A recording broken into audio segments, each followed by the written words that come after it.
Hello दोस्तों, I am Ram. और जैसा कि आप सभी जानते हैं इस बात को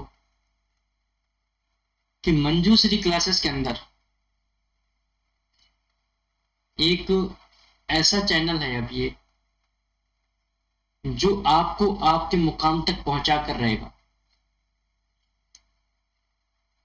तो उसी कड़ी में अभी जैसे लेखपाल की वैकेंसी आई हुई है और लेखपाल में मैंने 4 क्लासेस ले चुका हूँ ग्रामीण विकास के लिए, और ये मेरी 5वीं क्लास आ रही है।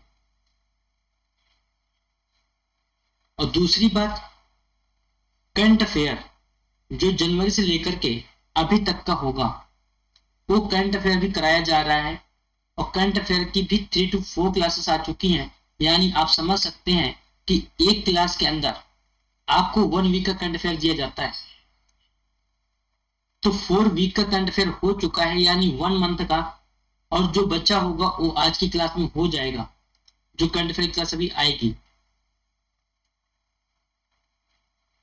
तो मैं यही कहूंगा, ज्यादा से ज्यादा शेयर करें ताकि ज्यादा से ज्यादा बच्चों को बेनिफिट हो सके। और दूसरी बात, यहाँ पर केवल यही बस नहीं चल रहा है, और भी बहुत सारे सब्जेक्ट हैं जो पैरेलल चल रहे हैं। जैसे पॉलिटी पॉलिटी में 2 क्लासेस कंटिन्यू आ रही हैं। एक क्लास है, प्लेलिस्ट में मिल जाएगी आपको, पॉलिटी विद कॉन्सेप्ट। और दूसरी क्लास है एम लक्ष्मीकांत सर की बुक, जो कि सिविल सर्विसेज के लिए तक इम्पोर्टेंट है। क्लियर है क्या? और एक क्लास इकोनॉमिक्स की भी आ रही है, उसकी भी 2 क्लासेस आ चुकी हैं। जिन्हें बेसिक से इकोनॉमी रेडी करनी है वो प्ले लिस्ट में जा करके प्ले लिस्ट को एक्सेस कर लें। और एक बार चैनल को विजिट करके तो देखिए, मजा आ जाएगा भाई साहब, बता रहा हूं, भरोसा कीजिए। क्लियर है क्या? तो आज हम जो देखेंगे ग्रामीण विकास में,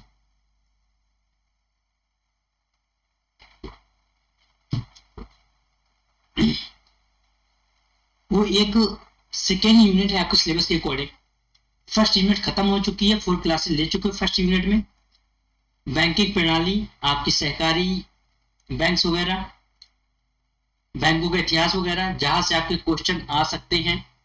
मैं यही कहूंगा, ज्यादा डेटा के चक्कर में ना पड़े कि आप देख रहे हैं ये भी रटे जा रहे हैं वो भी रटे जा रहे हैं। भाई साहब 25 क्वेश्चन आने हैं और उसे इतने बड़े सिलेबस से 25 क्वेश्चन देने हैं, तो सोचिए किस टाइप का क्वेश्चन दे सकता है आपसे। वो केवल थीम बेस्ड क्वेश्चन ही पूछेगा और 2-4 क्वेश्चन फैक्चुअल।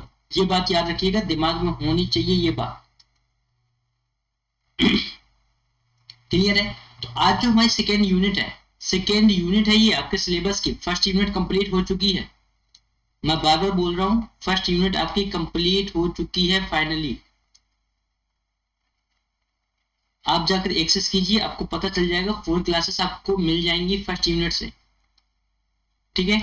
एक क्लास वही मिनिमम 1 आवर की है, 40, 80 मिनट, 50 मिनट, 60 मिनट। कोई क्लास 1 घंटे 15 मिनट की भी है। तो जैसे जैसे टॉपिक बढ़ा है, जैसा टॉपिक रहा है उसी हिसाब से क्लास रही है। क्लियर है? तो आज हम देखेंगे ग्रामीण विकास कार्यक्रम का जो पहला टॉपिक है या पहला पार्ट है ये क्लास का। क्योंकि ग्रामीण विकास कार्यक्रम के अंदर आपको जितनी योजनाएं मेंशन है सिलेबस में, जो लेखपाल का सिलेबस आया है, आपको उतनी ही योजनाएं पढ़नी है, उससे ज्यादा योजनाएं नहीं पढ़नी है। ये भी बात याद रखिए, आपको केवल उतनी योजनाएं पढ़नी है जितनी योजनाएं मेंशन है सिलेबस के अंदर। और आपको सिलेबस कहाँ मिलेगा? एक क्लास सबसे पहले हमने सिलेबस की ही ली थी, जिसमें पूरे सिलेबस को डिकोड किया था कि आपको कौन कौन से टॉपिक्स, चाहे वो मैथ में हो, चाहे वो हिंदी में हो, चाहे वो ग्रामीण विकास के लिए हो, या कोई भी जीएस का अलग सा टॉपिक, चाहे इकोनॉमिक्स हो या पॉलिटी हो, आपको क्या क्या पढ़ना है पूरा डिकोड करके दिया था। ज्यादा नहीं, 1 घंटे की क्लास है, आप चाहें तो 1 घंटे में अपने पूरे सिलेबस को समझ सकते हैं जा करके। क्लियर है क्या? क्लियर है? तो अब देखिए, सबसे पहले जो इम्पोर्टेंट बात है वो ये है कि ग्रामीण विकास कार्यक्रम का जो टॉपिक है वो आपके सिलेबस में रखा क्यों गया। आपको बनना लेखपाल है, और आपको पढ़ाया जा रहा है ग्रामीण विकास कार्यक्रम, तो ऐसा क्यों किया आपके कमीशन ने? कौन है आपका commission? UP triple S C, triple S, ठीक है, क्लियर है? तो सबसे पहले हमें करना क्या है? हमें गांव की प्रॉब्लम सॉल्व करनी है, सबसे पहला काम। दूसरा काम, हमें विलेज के अंदर, ग्रामीण के अंदर क्या लाना है? डेवलपमेंट लाना है। तो डेवलपमेंट लेके आना है। एक बात तो ये हो गई, बात समझ में आ रही है? क्या लाना है? डेवलपमेंट लाना है। दूसरी सेकेंडरी बात क्या है? आपको क्या करना है? जैसे आजकल देख रहे होंगे, आजकल क्या चल रहा है, इंडोनेशिया ने, एक एग्जांपल समझिएगा क्यों जरूरी है ग्रामीण विकास कार्यक्रम को पढ़ना। इंडोनेशिया ने मस्टर्ड ऑयल का, जो पॉम ऑयल का ट्रेड था, वो इंडिया के साथ क्या कर दिया? उसने बंद कर दिया। क्लियर है? क्या कर दिया? बंद कर दिया। इससे क्या होगा? इससे ये होगा कि जो इंडिया के अंदर मस्टर्ड, यानी जैसे सरसों आप बोलते हो, जो उसका प्रोडक्शन है वो क्या किया जाना चाहिए? तेज किया जाना चाहिए। लेकिन प्रोडक्शन जो हो रहा है उसकी खरीदारी कैसे करनी चाहिए? सरकार को। गेहूं की खरीदारी कैसे करनी चाहिए? सरकार को। लेकिन कर कौन रहा है? बिजनेसमैन। कौन कर रहा है? बिजनेसमैन। कौन कर रहा है? बिजनेसमैन। इससे लॉस क्या होगा? सबसे पहली बात, बिजनेसमैन के पास क्या है? पैसा है, मनी है, पावर है, कैपिटल है, इन्वेस्ट कर सकता है, और इन्वेस्ट करने के बाद सस्टेन भी कर सकता है कि अगर 2 महीने, 4 महीने, 10 महीने, 1 साल तक कोई रिकवरी नहीं आई तो भी सस्टेन कर ले जाएगा, इतना पैसा पड़ा है उसके पास। लेकिन ग्राम में क्या इम्पैक्ट पड़ेगा, गांव में क्या इम्पैक्ट पड़ेगा इन चीजों का? इस वजह से जरूरी है ग्रामीण विकास कार्यक्रम को समझना। क्लियर है क्या? तो अब देखिए, जब बिजनेसमैन खरीदेगा तो क्या हो जाएगा? एक तरह से पूरा का पूरा मस्टर्ड या गेहूं डंप हो जाएगा जाकर के एक इंसान के पास।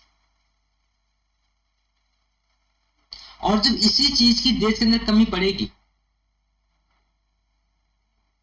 तो ये लोग क्या करते हैं? फिर प्राइस को हाइक करते हैं और हाइक प्राइस पे बेचते हैं और देश के अंदर महंगाई बढ़ जाती है।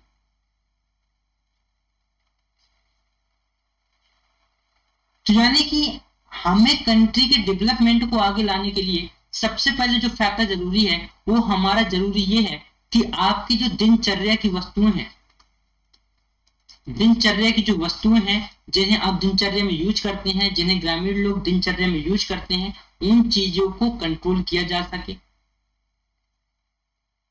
उन चीजों को, प्राइस को कंट्रोल किया जा सके और उनकी जो उपस्थिति है मार्केट में वो बढ़ाई जा सके, जिससे नॉर्मल लोगों तक पहुंच सके वो सारी चीजें, चाहे वो मेडिकल फैसिलिटीज हो।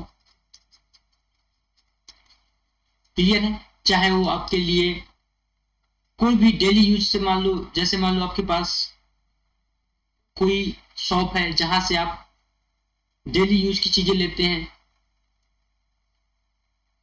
बात समझ में आ रही है? तो इन सारी बातों के लिए क्या करना चाहिए? ग्रामीण विकास कार्यक्रम के तहत क्या बनेंगी? पॉलिसीज बनेंगी। और कैसी पॉलिसीज बनेंगी? Welfare policies. कैसी पॉलिसीज? Welfare policies.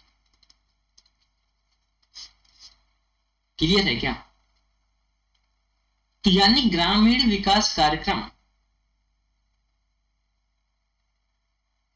एक तो इसलिए जरूरी है कि हमें वेलफेयर पॉलिसीज चाहिए, हमारे सोसाइटी के लिए पॉलिसीज चाहिए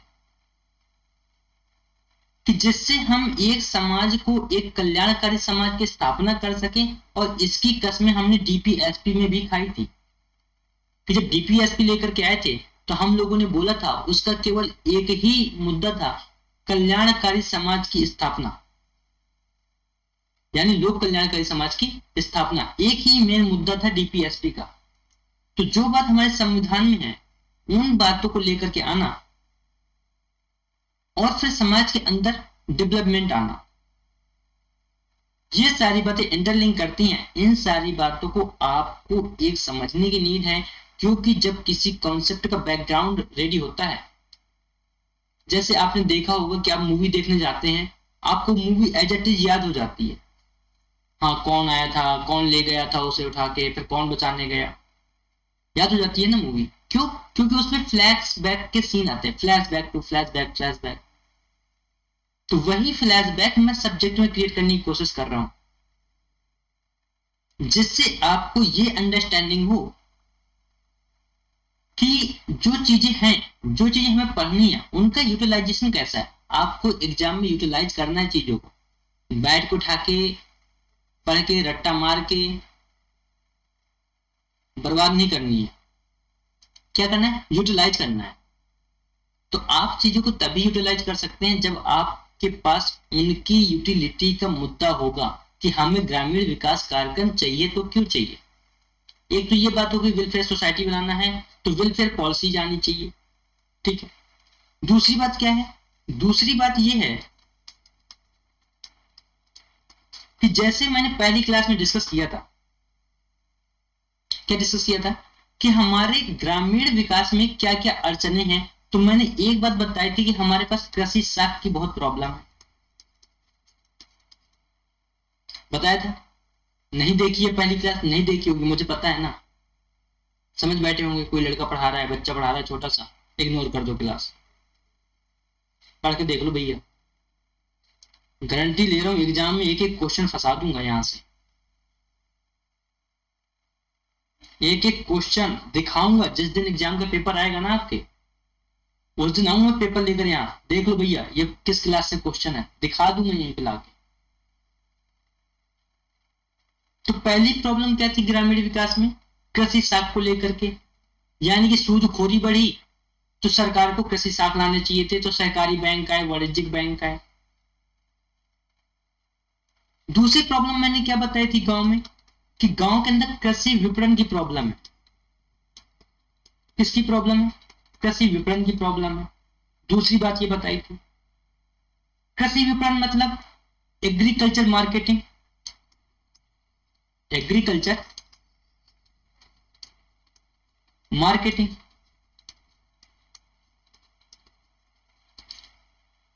क्लियर? एग्रीकल्चर मार्केटिंग क्लियर है या नहीं है? नोट डाउन करिए इन चीजों को, आप नोट डाउन कर सकते हैं, मैंने पहले ही बोला है कॉपी पे लेके बैठा करें, ठीक है। तो पहली प्रॉब्लम क्या रही, अच्छे से लिखिए। पहली प्रॉब्लम रही हमारे पास कृषि साख। दूसरी प्रॉब्लम क्या रही? कृषि विपणन, कृषि विपणन। क्लियर है? क्लियर है क्या ये बात? यानी एग्रीकल्चर मार्केटिंग।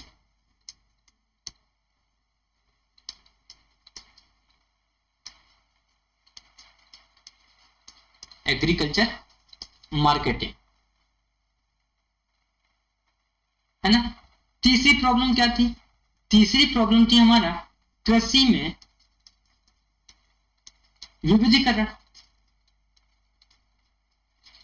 क्या थी? कृषि में विविधीकरण, यानी डाइवर्सिटी इन एग्रीकल्चर। क्या थी? डाइवर्सिटी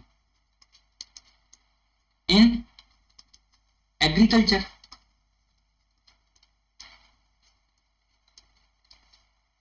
क्लियर है क्या? कृषि में विविधीकरण। अगर आप इन्हीं तीन टॉपिक को उठा करके दिमाग में रिकॉल करना चालू कर दें, तो आपके सामने 50 प्रॉब्लम निकल के आएंगी। और उन 50 प्रॉब्लम को सॉल्व करने के लिए आपके पास क्या होनी चाहिए? आपके पास वेलफेयर पॉलिसीज होनी जरूरी है। यानी आपको तुरंत लगेगा कि भैया कृषि साख की प्रॉब्लम सॉल्व करनी है तो हमें बैंकिंग सिस्टम अच्छा चाहिए, लोग बैंकिंग सेवाओं के लिए योजनाएं आनी चाहिए। क्रिएट हो गई डिमांड, तो अब सरकार क्या करेगी? सप्लाई करेगी ना। गांव में कैसी बैंकिंग चाहिए भैया? सहकारी बैंकिंग चाहिए, सहकारी कमेटी चाहिए, सहकारी सोसाइटी चाहिए, कोऑपरेटिव सोसाइटी चाहिए। चाहिए कि नहीं चाहिए? चाहिए। क्लियर है ये बात? चलो ये बात हो गई। अगर आप कृषि विपणन की ओर देखेंगे एक बार मार्केटिंग के लिए, तो आजकल क्या होता है, बिजनेसमैन क्या करते हैं, अपने अपने वहां पे साधन भेज करके, रिसोर्सेज भेज करके, वहां से जो गेहूं है या कोई भी क्रॉप है उसे ला करके अपने गोदाम में कलेक्ट कर लेते हैं और उसे फिर प्राइस हाइक करके बेचते हैं। तो किसानों को प्राइस नहीं मिल पाता जब गांव से कोई चीज खरीद के लाई जाती है। तो यानी जब कृषि विपणन की बात आएगी तो आप क्या कहेंगे, भैया मंडी खोलनी चाहिए, चलो मंडी खोलनी चाहिए। और आप क्या कहेंगे, आप ये बोलेंगे कि शहरों से लिंक कर दीजिए, गांव को शहरों से जोड़ने का काम करना चाहिए, जोड़ने का कार्य किया जाए। आप ये बोलेंगे, बोलेंगे नहीं बोलेंगे, आप ही के दिमाग में ये सवाल आएंगे और आप ही को जवाब ढूंढने। जब तक सवाल नहीं आएगा दिमाग में, आप यार ढूंढोगे क्या, क्या ढूंढोगे? जब सवाल ही नहीं है तो क्या ढूंढोगे? तो ढूंढने की जरूरी है ना कि आपके पास सवाल होना चाहिए, आपके पास क्वेश्चन मार्क लगा होना चाहिए यहाँ पे, यार what is this, what is this, क्या प्रॉब्लम है ये, and what is the solution of the problem, what is this and what is the solution of the problem. Clear है क्या? अच्छा आप बोलेंगे शहरों से जोड़ने का कार्य किया जाना चाहिए। शहरों से जोड़ने का जब आप कार्य करेंगे तो क्या होगा, सोचिए। आप बोलेंगे कि भैया रोड योजनाएं ले आओ, रोड्स बनवा दो, लिंकिंग रोड बनवा दो, लिंकिंग रोड बनवा दो, तो प्रधानमंत्री ग्राम सड़क योजना आ गई, आ गई कि नहीं आ गई? आ गई, है ना? और और क्या देखेंगे गांव में, गांव में कृषि में विविधीकरण देखेंगे। कैसा विविधीकरण? सारे लोग एक जैसी क्रॉप नहीं बोते, अलग अलग क्रॉप बो रहे हैं, कोई सरसों बो रहा है तो कोई गेहूं बो रहा है, कोई मसूर बो रहा है, कोई चने बो रहा है। तो सबके लिए क्या चाहिए, वाटर का लेवल अलग चाहिए। क्यों? गेहूं ज्यादा पानी लेता है, सरसों में पानी कम लगता है, मसूर में पानी कम लगता है, चने के लिए पानी कम चाहिए, गेहूं ज्यादा पानी लेता है। तो वहां पे क्या होना चाहिए, आप बोलेंगे भैया नहरों की सुविधाएं करा दो, किन की सुविधाएं करा दो, नहरों की, नहरें खुदवा दे सरकार, नहरों से पानी भेज दे, जिससे जिन जिन फसलों को पानी की आवश्यकताएं हैं और वो फसलें क्या कर सके, पानी की पूर्ति कर सके, उन्हें पानी की पूर्ति मिल सके। पहली ये बात। दूसरी बात, शहर दूर हैं, लोग खाद नहीं टाइम पे ला सकते, बीज नहीं टाइम पे ला सकते, तो क्या कहेंगे, भैया सहकारी समितियां बनवा दीजिए। सरकार से यही कहोगे ना कि सहकारी समितियां बनवा दीजिए। तो उनके लिए पॉलिसी चाहिए, अब उनके लिए पॉलिसी चाहिए, ये लो सहकारी समितियां बनवा लेंगे, जिससे क्या होगा, लोगों को पेस्टिसाइड्स, सीड्स, अच्छे सीड्स, अच्छा फर्टिलाइजर, यूरिया टाइम पे मिल पाएगा। तो ग्रामीण विकास कार्यक्रम को समझने के लिए जो आपके ग्रामीण में प्रॉब्लम है उनको समझना बहुत जरूरी है। और इसके लिए काम कौन करेगा, सारे काम करेगा ग्रामीण विकास मंत्रालय, रिपोर्ट जारी करने का काम करेगा ग्रामीण विकास मंत्रालय, यानी ministry of rural development, ministry of rural development. Clear? तो इन सारी चीजों के लिए रिपोर्ट, इन सारी चीजों की इंस्पेक्शन सब कौन करेगा, ministry of rural development. Clear है क्या ये बात? तो आई होप बात समझ में आ गई होगी। कि आपको ग्रामीण विकास कार्यक्रम क्यों चाहिए, और जितनी योजनाएं होंगी अब सारी योजनाएं आपको डिस्कस की जाएंगी एक एक करके। क्लियर है? अरे भाई फ्लैशबैक बना कि नहीं बना ये बताओ पहले। बना ना? अब देखो स्टेज बन गया, बस करो परफॉर्मेंस। ग्रामीण विकास कार्यक्रम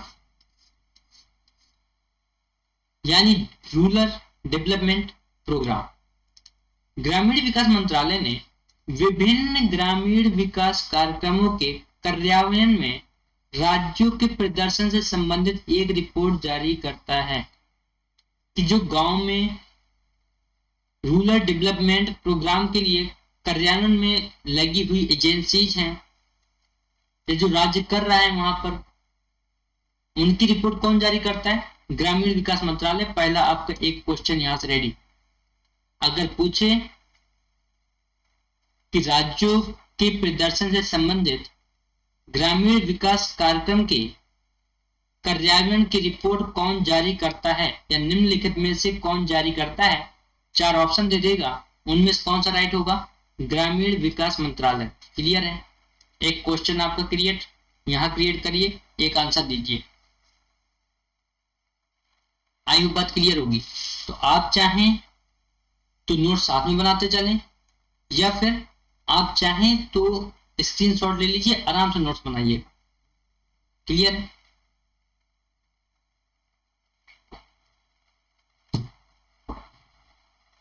अब देखिए नेक्स्ट, तो इंग्लिश में भी है, आप इंग्लिश वाले इंग्लिश में बना लें। The ministry of rural development issues a report relating to the performance of the states in the implementation of various rural development programs. Clear है? नेक्स्ट पॉइंट पे क्या कह रहे हैं? प्रस्तुत रिपोर्ट के अनुसार समय पर मजदूरी के भुगतान, ग्रामीण स्तर पर शिकायत निवारण, कौशल निर्माण और बेहतर बाजार कनेक्टिविटी आदि देश में ग्रामीण विकास कार्यक्रमों के केंद्र में होने चाहिए। यानी कि इन सारी प्रॉब्लम्स को लेकर के जो सॉल्यूशन है वो सारी चीजें कहाँ होनी चाहिए? केंद्र में होनी चाहिए, ग्रामीण विकास कार्यक्रम के सेंट्रल में रखी जानी चाहिए। क्लियर है क्या? तो मजदूरी का भुगतान टाइम पे नहीं होता, मजदूर काम पे जा रहे हैं, जैसे मनरेगा है ना, 100 दिनों की मजदूरी का गारंटी दिया गया था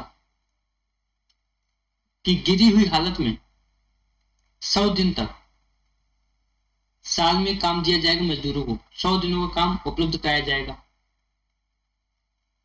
तो भी पूरी तरह से आप कहें सक्सेसफुल रही, तो ऐसा नहीं रहा। एक होता है कि आप डॉक्यूमेंट्री देख रहे हैं, एक होता है आप रियल में देख रहे हैं।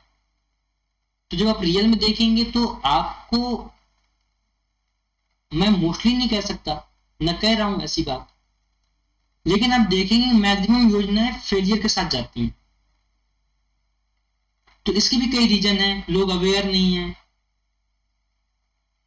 करप्शन है सिस्टम के अंदर, है ना, जो उसका सही हकदार है उसे उसका हक नहीं मिल पाता योजनाओं के अंदर। तो बहुत सारे मुद्दे हैं, बहुत सारे इश्यूज हैं जिनकी वजह से ये पॉलिसीज फेल हो जाती हैं। तो according to the presented report, timely wage payment, village level grievance redressal, skill building and better market connectivity should be central to rural development program in the country। तो ये सारी बातें आपके सेंटर में होनी चाहिए, आपको इन सारी बातों को पता होना चाहिए, इन सारी बातों पे काम करने की नीड होती है। और कौन जाएगा बेस पे? बेस पे कौन बैठा है? आप लोग, आप जाओगे, आप बनोगे लेखपाल, आप जाएंगे, अवेयर आप कर सकते हैं। चाहेंगे तो छाया में बैठेंगे, है ना, और अगर चाहेंगे तो देश के डेवलपमेंट में ईमानदारी से काम कर लेंगे। डिपेंड करता अपनी पर्सनल चॉइस पे। आगे बढ़े क्या? अब देखिए, तो कुछ योजनाएं जैसे मैं अभी यहाँ एग्जांपल के लिए लाया हूं, लेकिन और भी योजनाएं हैं जो आपके सिलेबस में हैं। तो जब एक एक की डिटेल लाएंगे एक बार में 2-2 3-3 योजनाएं कराएंगे और फिर एक क्लास में आपको ओवरव्यू के रूप में सारी योजनाएं करा देंगे, ठीक है। तो पहली योजना है महात्मा गांधी राष्ट्रीय ग्रामीण रोजगार गारंटी अधिनियम। क्लियर है? Mahatma Gandhi national rural employment guarantee act मनरेगा कब आया था? 2005।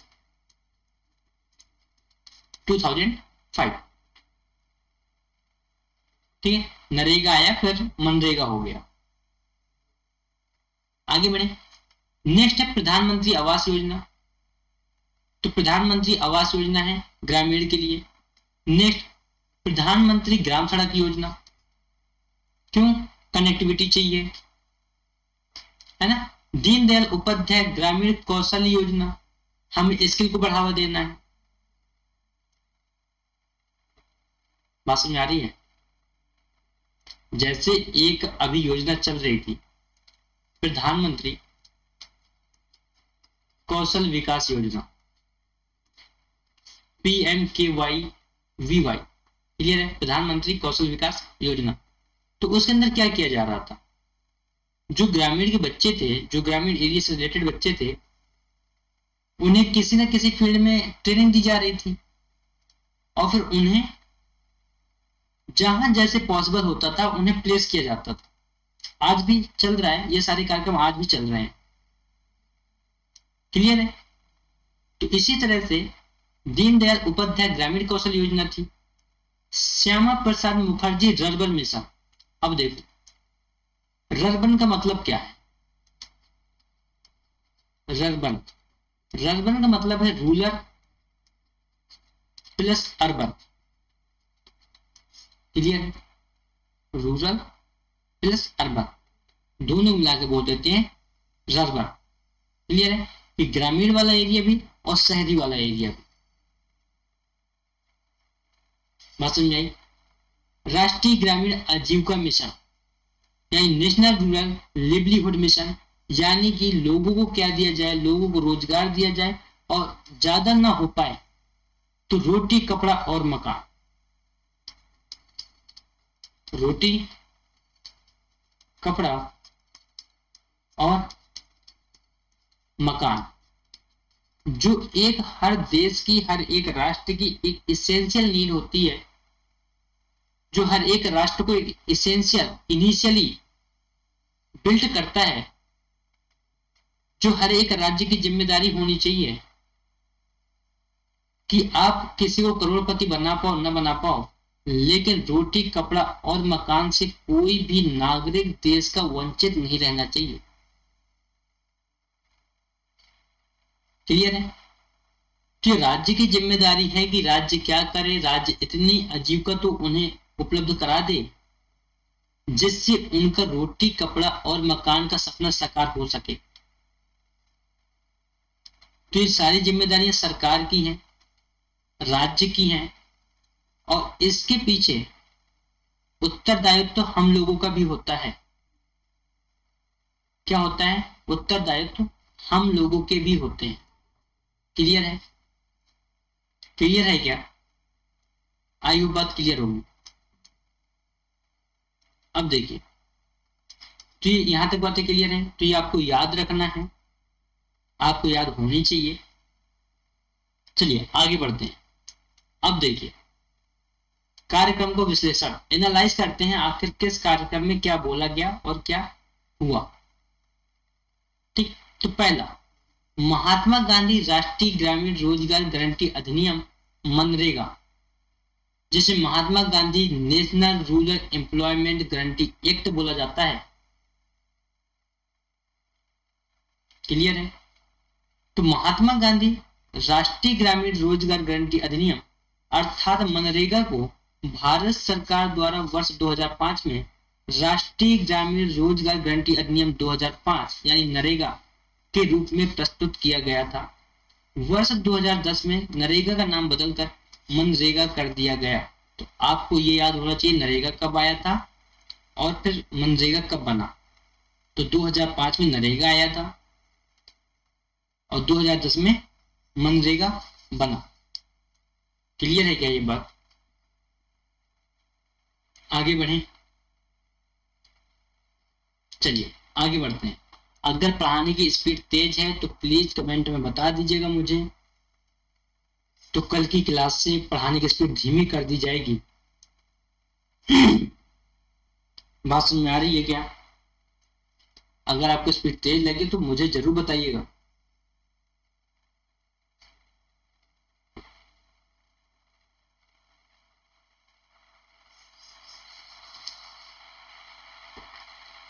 लेकिन हमारी फर्स्ट प्रायोरिटी यही है कि आपको चीजें एग्जैक्ट और क्वालिटी फुल होनी चाहिए आपके पास। क्वालिटी में समझ में आना चाहिए, क्वांटिटी तो ऐसा है कि आप कहीं से भी भरा पड़ा है मार्केट में, लेकिन आपको एग्जैक्ट कितना चाहिए उस पर फोकस होना चाहिए आप। क्लियर है?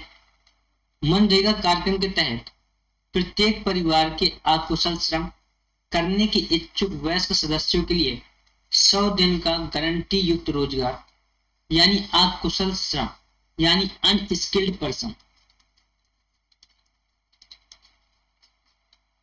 Unskilled person. क्लियर है?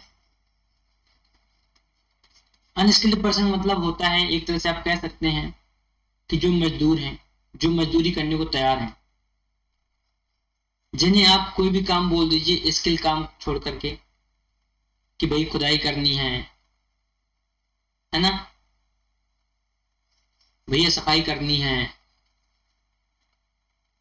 भैया पेड़ लगाने हैं, तो आप उन्हें कुछ भी दे दीजिए। तो जो अनस्किल्ड पर्सन है उनको क्या कहा गया है कि उन्हें 100 दिन का रोजगार दिया जाए। दैनिक बेरोजगारी भत्ता और परिवहन भत्ता का प्रावधान किया गया है। ठीक है? तो बेरोजगारी भत्ता पहले मिलता था, लेकिन आज के टाइम पे आप देख ही रहे हैं क्या चल रहा है, स्कॉलरशिप तो आउट ऑफ स्टॉक हो जाती है कि जो बच्चों की स्कॉलरशिप है वही नहीं मिल पाती। मतलब कि एजुकेशन में इतनी बड़ी मिस्टेक और प्रॉब्लम या सरकार का फेलियर बोले कैसे हो सकता है? क्लियर है ये बात? तो मनरेगा 2010 में बना और नरेगा 2005 में बना नरेगा था, 2010 में मनरेगा कर दिया गया। काम क्या था? 100 दिन का काम देना था, 100 दिन की गारंटी थी कि रोजगार मिलेगा किन्हें? जो अकुशल श्रम है।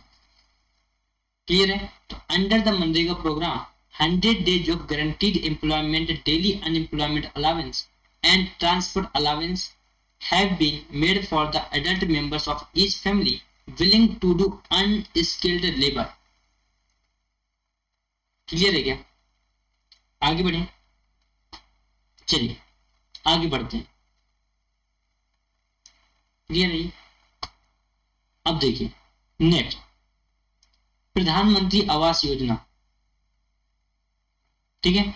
तो रूरल के लिए तो प्रधानमंत्री आवास योजना ग्रामीण को केंद्र सरकार द्वारा वर्ष 2015 में लॉन्च किया गया था। कब लॉन्च की गई थी ये योजना? 2015 में लॉन्च की गई थी। इस योजना का उद्देश्य पूर्ण अनुदान के रूप में सहायता प्रदान करके आवास इकाइयों के निर्माण और मौजूदा गैर लाभकारी कच्चे घरों के उन्नयन में गरीबी रेखा से नीचे के ग्रामीण लोगों की मदद करना है। क्या बात समझ में आई? तो प्रधानमंत्री ग्रामीण आवास योजना या प्रधानमंत्री आवास योजना ग्रामीण लोगों के लिए लाई गई, उन लोगों के लिए जो बीपीएल के नीचे आते हैं। बीपीएल मतलब होता है बिलो पॉवर्टी लाइन। एक क्राइटेरिया तय किया गया है इनकम के अकॉर्डिंग, रिसोर्सेस के अकॉर्डिंग, कि बिलो पॉवर्टी लाइन के नीचे कौन रहेगा, ऊपर कौन रहेगा। फिर अगर और आगे जानना चाहेंगे तो फिर आपको क्रीमी लेयर सिस्टम मिलेगा, और जब आप क्रीमी लेयर सिस्टम पढ़ेंगे तो आपको एक एक बात बिल्कुल पानी की तरह साफ हो जाएगी कि एक्चुअल में बीपीएल वगैरह कैसे घोषित किया जाता है, या बीपीएल से अपर या फिर उससे भी अपर। क्लियर है क्या? तो प्रधानमंत्री आवास योजना ग्रामीण लोगों के लिए जो बीपीएल से नीचे थे उनके कच्चे घरों को पक्के घरों में बदलने के लिए, यानी जो बताया रोटी कपड़ा और मकान का सपना साकार करने के लिए ये योजना लाई गई। अब कितनी सफल रही विलेज लेवल पर, तो आप रिपोर्ट देख ही रहे हैं। एक बार रिपोर्ट देखिए, एक बार हकीकत में देखिए, सब पता चल जाएगा। क्लियर है? तो प्रधानमंत्री आवास योजना ग्रामीण was launched by the central government in the year 2015. The objective of the scheme is to help rural people below the poverty line in construction of housing units and upgradation of existing non-profit kucha house by providing assistance in the form of full grant. Clear है? आगे बढ़े, चलिए आगे बढ़ते हैं। अब देखिए report क्या कहती है। रिपोर्ट कहती है प्रधानमंत्री आवास योजना ग्रामीण के तहत लक्षित 1 करोड़ घरों में, टारगेट कितना, 1 करोड़ घरों में से 7.47 लाख घरों का निर्माण पूरा होना अभी शेष है। समझ रहे हैं बात को? 1 करोड़ में से कितना शेष बका है? 7.47 लाख बचे हैं बस, लाख में। यानी सोच लीजिए कि अगर 1 करोड़ में आप एक मोटे मोटे तौर पर देखेंगे तो आप यही कह सकते हैं कि ये योजना अगर पूरी तरह